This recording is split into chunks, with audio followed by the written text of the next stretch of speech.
اب نفس کا تزکیہ کیا ہے؟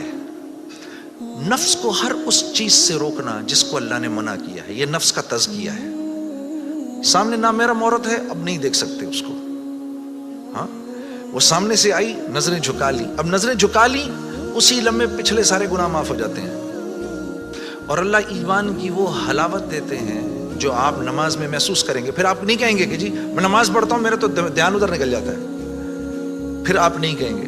کان کو ہر وہ چیز سننے سے روکنا جس کو اللہ نے منع کیا، ہر اس چیز کو سننا جس کا حکم دیا۔ ہاتھ کو ہر اس جگہ استعمال کرنا جس کا حکم، ہر اس چیز سے روکنا جس سے منع کیا۔ تو نفس کا تزکیہ اللہ فرما رہے ہیں جب تم دیکھ دیکھ کر میری رعایت رکھ کے زندگی گزارو گے تو تم اس دنیا میں کامیاب ہو جاؤ گے، اور تمہیں کامیاب کون کرے گا؟ ہم کریں گے، تم خود کامیاب نہیں ہو سکتے۔ ہاں یہ موت کے بعد ہوگا، فرشتے اعلان کریں گے وَلَكُمْ فِيهَا مَا تَشْتَهِي أَنفُسُكُمْ۔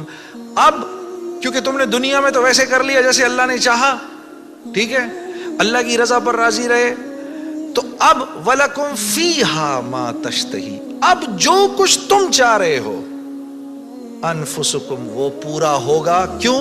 نزلا من غفور الرحیم، کیونکہ تم اب غفور الرحیم کے مہمان بننے والے ہو، تو اب جو چاہو گے پورا ہوگا۔ اب کہہ لو مجھے اتنے بڑے بڑے گھر چاہیے، مجھے اتنی اتنی بیویاں چاہیے، اتنی اتنی حوریں چاہیے، یہاں پابند کرنا ہے اپنے آپ کو اس دنیا میں، اور پابند کرنا اپنے آپ کو یہ سب سے مشکل کام ہے۔ تو جس کی زندگی میں جتنا دین ہے اس نے دنیا میں نفع اٹھانے ہیں، جس کی زندگی میں جتنا کم دین ہے پھر کیا ہے، مصائب اس کو گھیر لیتے ہیں، مصائب اس کو گھیر لیتے ہیں، حالات اس کو گھیر لیتے ہیں۔ کراچی سے، لاہور سے، فیصل آباد سے گلاسگو آ جانے سے حالات ٹھیک نہیں ہو جائیں گے۔ یہ کہیں اللہ کا وعدہ نہیں ہے کہ جگہ تبدیل کرے گا تو تیرے مزے ہو جائیں گے، نہیں، زندگی بدلے گا تو تیری زندگی بدلے گی، چاہے تو غربت میں ہے، چاہے تو امارت کے اندر ہے، چاہے تو وزیر ہے، چاہے تو محکوم ہے، چاہے تو دکاندار ہے، چاہے تو کارخانے دار ہے، اگر میری مرضی کے مطابق چل رہا ہے تو دنیا کی زندگی تیری ایسی بناؤں گا، دنیا کی زندگی کو تیرے لیے جنت کا نمونہ بناؤں گا۔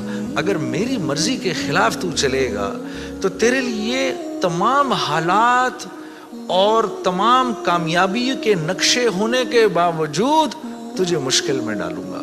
اور میرے عزیز دوستو، یہ ازل سے لے کر آج تک ہو رہا ہے، اور آج سے لے کر ابد تک یہی ہوگا۔